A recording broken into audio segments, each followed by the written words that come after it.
Train യാത്ര ചെയ്യുന്ന ഭരണാധികാരികളെക്കുറിച്ച് നാം ഒരുപാട് കേട്ടിട്ടുണ്ട്. ഏറ്റവും ഒടുവിൽ ട്രെയിൻ യാത്ര ചെയ്ത ഒരു ഭരണാധികാരിയെ നാം കേട്ടത് ഉത്തര കൊറിയൻ ഭരണാധികാരി കിം ജോങ് ഉന്നാണ്. അദ്ദേഹത്തിന്റെ ചൈനയിലേക്കുള്ള യാത്രയിൽ ഉപയോഗിച്ചിരുന്ന സ്പെഷ്യൽ ട്രെയിൻ വാർത്തകളിൽ ഇടം പിടിച്ചു, ചിത്രങ്ങൾ വൈറലായി.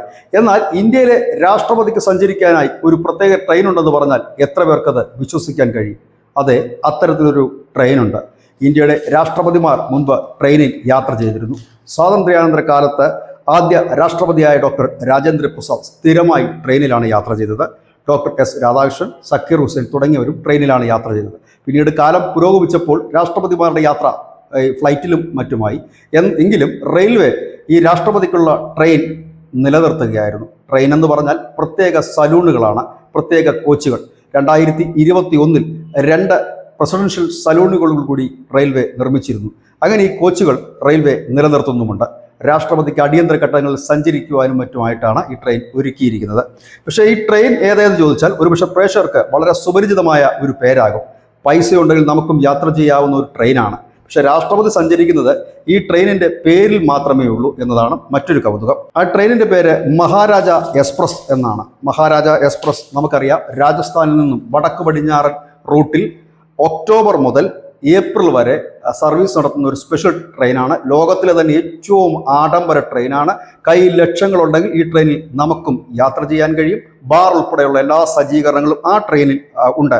അതായത് ലോകത്തിലെ തന്നെ 8 തവണ വേൾഡ് ട്രാവൽ അവാർഡ് നേടിയ ട്രെയിൻ കൂടിയാണത്. ലോകത്തിലെ മുൻനിര ആഡംബര ട്രെയിനുകളിൽ ഒന്നാണ് ഇന്ത്യയിൽ അനവധി ആഡംബര ട്രെയിനുകളുണ്ട്. അതിൽ പ്രധാനപ്പെട്ട ആഡംബര ട്രെയിനാണ് ഈ മഹാരാജ എക്സ്പ്രസ്. പക്ഷേ ഇപ്പോൾ രാഷ്ട്രപതി ദില്ലിയിൽ നിന്നും മധുരയ്ക്ക് പോകുന്നത് ഈ പേരിൽ മാത്രമേ ഉള്ളൂ ഈ എക്സ്പ്രസ്. ബാക്കിയുള്ള കോച്ചുകളെല്ലാം തന്നെ രാഷ്ട്രപതിക്കായി പ്രത്യേകം റെയിൽവേ നിർമ്മിച്ച കോച്ചുകളാണ്.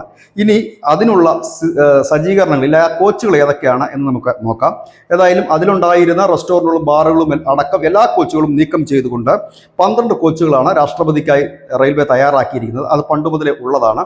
ആ കോച്ചുകൾ ഇതിനോട് കൂട്ടിച്ചേർക്കുകയാണ് ചെയ്യുന്നത്. ഏതായാലും ഏതൊക്കെയാണ് അതിലെ റൂമുകൾ നോക്കുമ്പോൾ ഒരു പ്രസിഡൻഷ്യൽ സൂട്ടുണ്ട്, ഒപ്പം തന്നെ ഒരു ഡീലക്സ് സൂട്ടുണ്ട്, റെസ്റ്റോറൻറ്റുകളുണ്ട്, ഒപ്പം തന്നെ ഈ പ്രസിഡന്റിനും സ്റ്റാഫിനും മറ്റുമുള്ള പവർ കാറുകൾ, അനുഗമിക്കുന്നവർക്ക് 2 കോച്ചുകളടക്കമാണ് 12 കോച്ചുകൾ ഉള്ളത്. മെഡിക്കൽ ടീമിനുള്ള കോച്ചിൻ്റെ പേര് നീലം എന്നാണ്. രാഷ്ട്രപതിയുടെ കുടുംബത്തിനുള്ള ആ സൂട്ടിൻ്റെ പേര് ഹിര എന്നും രാഷ്ട്രപതിയുടെ സൂട്ടിൻ്റെ പേര് നവരത്ന എന്നുമാണ്. അതിൻ്റെ ഡൈനിങ് റൂമിന് അല്ലെങ്കിൽ ആ റെസ്റ്റോറൻറ്റിന് നൽകിയിരിക്കുന്ന പേര് മയൂർ മഹൽ.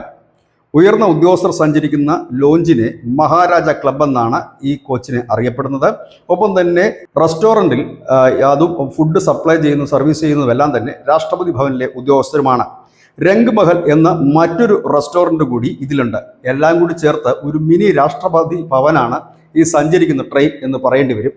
യാത്ര തുടങ്ങി അവസാനിക്കുന്നത് വരെ ഇടയ്ക്കിതിന് സ്റ്റോപ്പുകൾ ഉണ്ടാകില്ല. എന്നാൽ അടിയന്തര ഘട്ടങ്ങളിൽ നിർത്തേണ്ടി വന്നാൽ നിർത്തുകയും ചെയ്യാം. 2 എഞ്ചിനുകളാണ് ഇതിന് ഉള്ളത്. അതായത് ഇന്ത്യൻ റെയിൽവേ ഇപ്പോഴും രാഷ്ട്രപതിക്കായി കോച്ചുകൾ നിലനിർത്തുന്നുണ്ട്, അത് പുതുക്കുന്നുണ്ട്. ആ കോച്ചുകളാണ് ഈ മഹാരാജ എക്സ്പ്രസിൽ ഘടിപ്പിച്ചുകൊണ്ട് യാത്ര തുടരുന്നത്. ഒരുപക്ഷെ ഒരു വലിയ ഇടവേളയ്ക്ക് ശേഷമായിരിക്കാം ഇന്ത്യയുടെ ഏറ്റവും തലപ്പത്തുള്ള ഭരണാധികാരി ഒരു ട്രെയിൻ യാത്ര നടത്തുന്നത്. News desk, news India Malayalam.